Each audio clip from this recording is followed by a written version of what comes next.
get out of here, asshole. But like Kyle Rittenhouse is the prime example of what happens if you defund the police. Right. If they can't do their job, the people will do it. So, and the people will do it proudly.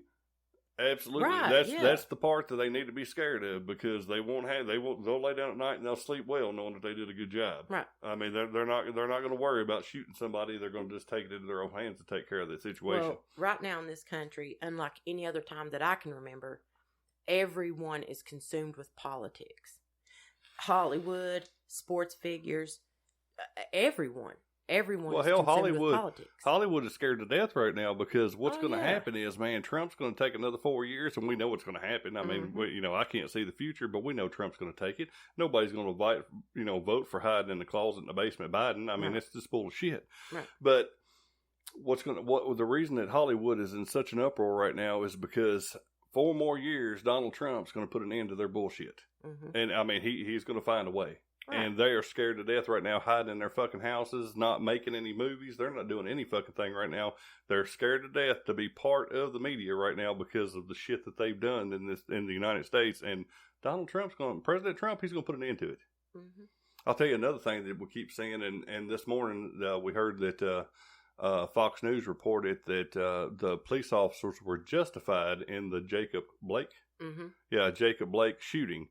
And it kind of makes me wonder why there's any question to that whatsoever, because even not as a police officer, if I'm having an altercation with somebody and they go to get a weapon, I'm not going to give them time to get a weapon. Right. I mean, and any police officer standing there. Yeah. And at that point, when somebody decides they're going to get a weapon to go against another human being, police officer or not, even if they're getting paid to do their job, and thank God they're doing that. But the issue is they still have a family to go home to at night. Exactly. So they can't just go, oh, well, we're going to let you cut me a few times before I shoot you. That way it's justified. Bullshit. I mean, it's you or me.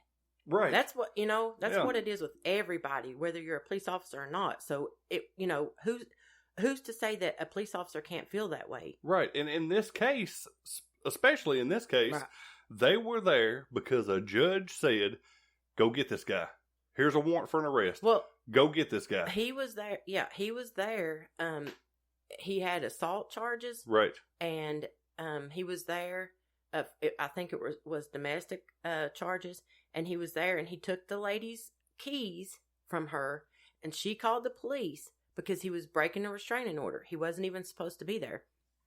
And earlier, a few hours earlier, he was at a bar apparently, waving a knife at patrons and the owners of the establishment and stuff, and he was causing trouble, that whole time.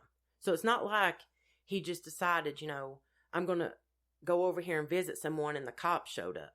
He had a record. He's a pedophile. He assaulted a 14-year-old girl. He'd fit right in Hollywood.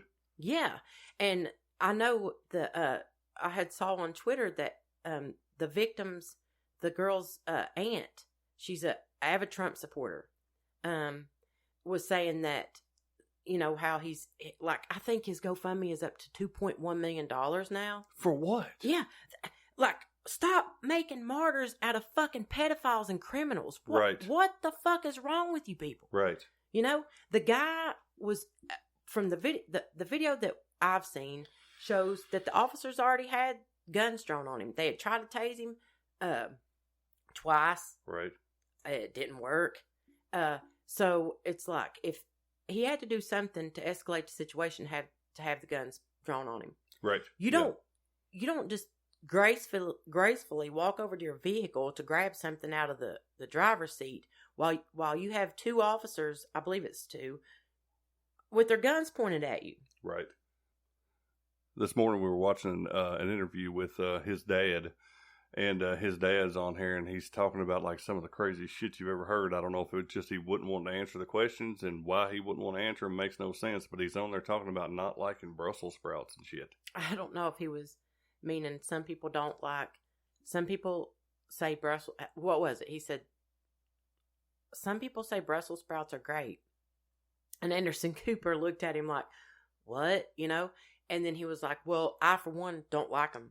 I hate Brussels sprouts. But I think what he was saying was that, because they had referenced that maybe all cops were good or all cops were bad or something like that, I think. But nonetheless, his biggest complaint was that his son, who was paralyzed from the waist down now due to a justifiable shooting, in my opinion. He's lucky he's alive. But, I mean, his dad's talking about how they had him shackled to the bed. And it's like, that's your biggest concern? Right. It's like you don't care about the fact that he assaulted a 14-year-old. You don't care about the fact that he was at this lady's residence who had a restraining order against him. You don't care about the fact that he had a knife pulled on cops. You don't care about the fact that he was at a local business just hours earlier waving a knife around at patrons in an establishment. You don't care about those things. Right. You care about the fact that your now crippled son is shackled to a bed. Right, and on top of that, they run the little video clip where they interviewed his wife, his girlfriend, whoever it was that had the kids in the car. Oh, I'm not sure. And she's going on about, yeah, and these cops shot him with the kids right there in the car. Well, if he was any kind of a father in the first damn place, he wouldn't have been in a situation where the cops would have been called while his kids were around. Exactly. And why are the kids in his custody to begin with if he has a sexual assault charge on him? Right. If he had a warrant for his arrest, if he had a restraining order against him for domestic abuse, why does he have 3 children in his possession? Right. You know what I mean? There's something wrong there. And him out there waving a knife around at cops and the community standing out there with 3 children around, the whole thing's crazy. Yeah. And society will make a martyr out of him just like they did George Floyd. It makes you wonder why there's even any question to, the issue of whether it was justified or not. I mean, it's simple and plain as day that it's justified. And, we'll food for thought. We'll leave you with that for this week. And please drop us a line at bluntsourcetrauma@gmail.com or hit us up on Parler, Facebook, Twitter, anywhere the good stuff's at. And thank you.